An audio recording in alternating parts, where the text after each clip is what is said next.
On retrouve à Washington notre correspondant Mathieu Mabin. Bonjour Mathieu, plusieurs médias américains ont évoqué ces derniers jours l'hypothèse d'une opération militaire américaine au sol. Avant de parler des répercussions politiques éventuelles, est-ce que militairement c'est crédible ? Alors, militairement, l'hypothèse existe, vous l'avez dit, sur le papier, évidemment, puisque c'est précisément le travail du Pentagone de prévoir ce genre de scénario, ne serait-ce que pour pouvoir l'exécuter en cas de volonté politique. Attention, là on parle de planification d'opération, pas encore de conduite, et on va bien voir la différence. Et c'est justement ce travail de planification qui nous permet de dire aujourd'hui que l'opération serait extrêmement lourde. Pour planifier une opération, il faut commencer par une analyse synthétique du terrain, et donc bien comprendre la géographie du détroit d'Ormuz. Les militaires disent le terrain commande. On parle d'un passage d'une trentaine de kilomètres de large, mais dominé par un littoral côtier iranien montagneux et surtout très militarisé depuis des décennies, avec des bases navales, des batteries de missiles anti-navires, des radars pour guider les missiles et des positions enterrées dans des proportions qu'on a même du mal à imaginer et qui ne sont pas toutes connues d'ailleurs. Pour sécuriser durablement la navigation dans le détroit, il ne suffirait donc pas de patrouiller en mer et de bombarder depuis les côtes. Les États-Unis devraient neutraliser ces positions sur la côte iranienne et sur plusieurs îles stratégiques comme Kesm ou Larak, des noms qui ne vous sont pas familiers mais qui stratégiquement sont absolument majeurs dans la région. Et ça voudrait dire une campagne militaire en plusieurs phases. D'abord, des frappes aériennes, on l'a dit, et navales, massives, pour détruire les défenses iraniennes enfouies en profondeur dans les parois rocheuses, ce qui est absolument pas simple. Ensuite, des opérations amphibies et héliportées pour s'emparer des points clés, avec des hommes et avec des fusils. Et puis des forces au sol pour tenir les positions conquises, évidemment, et empêcher l'adversaire de se réimplanter, de réinstaller des missiles ou des batteries côtières pour ne pas avoir à recommencer.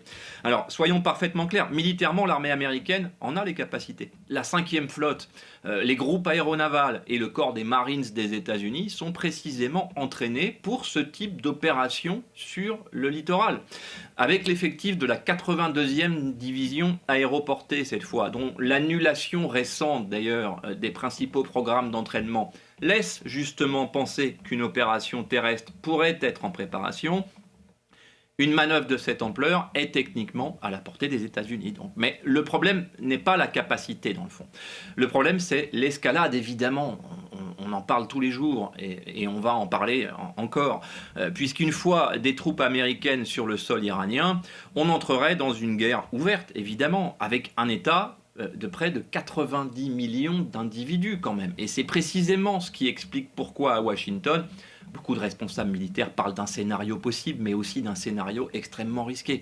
D'autant que les officiers généraux en charge de la planification et potentiellement de la conduite, donc, vous avez compris la différence, ont tous expérimenté, quand ils avaient 25 ans, les guerres en Irak et en Afghanistan. Des guerres qui les ont forgés, mais qui les ont aussi dissuadés de s'engager trop vite dans des conflits trop long et trop loin. Voilà pour l'aspect militaire. Forcément aussi, Mathieu, à 8 mois des midterms, il y a aussi l'opinion américaine. Comment l'administration Trump parviendrait-il à justifier une telle opération au sol en Iran et dans le détroit d'Ormuz ? Alors, la clé ici, on l'a compris, c'est l'économie mondiale. Le détroit d'Ormuz est l'une des artères énergétiques les plus importantes de la planète, ça, on l'a bien compris. Mais ce qu'il faut bien se répéter également, c'est qu'aucune promesse politique ne résiste à la réalité des objectifs économiques poursuivis par un président américain. Il faut donc penser à l'endroit, ne pas partir de la promesse, partir de l'enjeu économique. Surtout quand ces objectifs économiques se mêlent à des enjeux stratégiques, ce qui est absolument le cas dans le dossier Ormuz, évidemment. Il est donc vraiment temps d'arrêter de croire que l'électorat de Donald Trump ne lui pardonnerait pas de ne pas tenir sa promesse, de ne pas engager le pays dans un conflit long et au sol.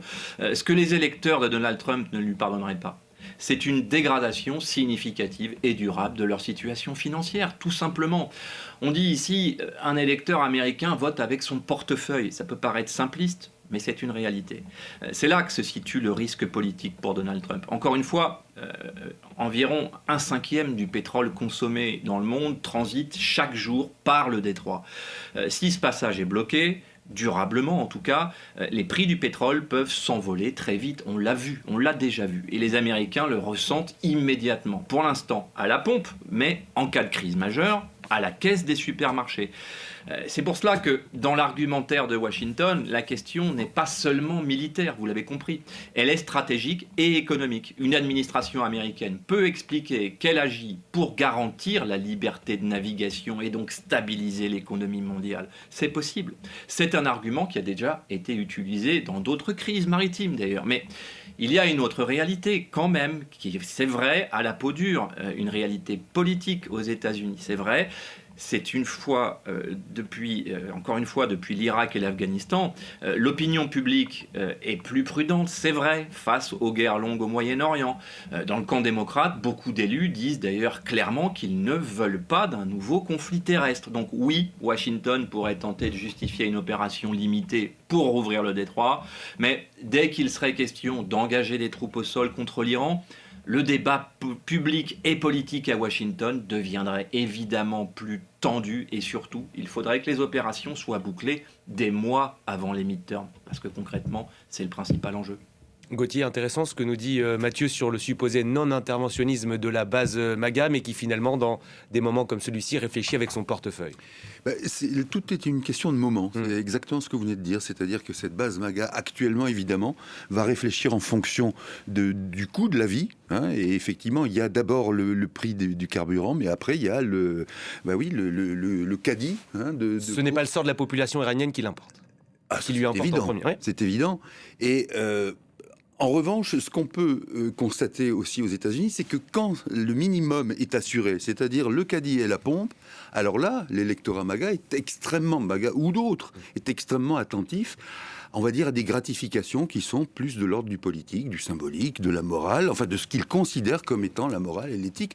Sinon, Donald Trump n'aurait pas eu un tel succès, y compris d'ailleurs entre ces deux mandats, puisqu'il a progressé, je crois, si je me souviens bien, il a progressé de quelques millions de voix entre sa première élection et la seconde. Mathieu, est-ce que vous êtes toujours là ? Est-ce que les commentaires de Gauthier vous en inspirent un autre ? Oui. Oui, en fait, je crois que on aura une vision claire de l'impact politique, économique évidemment, ça on l'a compris, mais on aura une vision claire de l'impact politique sur Donald Trump lorsque les opérations seront terminées. On ne pourra compter l'effet sur l'action de vote de l'électorat MAGA, mais pas seulement. Que lorsque on pourra avoir une vision d'ensemble. Il faut bien se dire une chose, c'est que tous autant qu'on est, on regarde quand même cette guerre de bien loin. Nous ne sommes pas dans les bombardiers qui survolent l'Iran, nous ne sommes pas au sol non plus. Effectivement, nous avons un correspondant à Téhéran, heureusement, et merci à lui. Maintenant, est-ce qu'on a une vision exhaustive de la manière dont les opérations se déroulent ? Moi, je vais au Pentagone régulièrement, je suis au cœur du réacteur physiquement, ça ne me donne pas une compréhension largement supérieure à la vôtre, si vous voyez ce que je veux dire. Et je ne parle pas là de guerre de communication. Souvenez-vous à quel point notre profession, notre corporation s'était indignée de la manière dont l'armée américaine communiquait pendant la première guerre du Golfe. Difficile pour vous de vous souvenir, mais Gauthier en a des souvenirs très, très nets, j'en suis absolument certain. Dites-vous qu'aujourd'hui c'est bien pire. Strictement, on ne voit rien. Parce que concrètement, il n'y a pas d'opération au sol. Nous ne sommes pas vraiment à bord des navires. Effectivement, il y a des équipes à bord des navires français. Et nous, encore une fois, nous sommes extrêmement dépendants de la communication du Pentagone, dépendants de la communication iranienne, dépendants de la communication israélienne.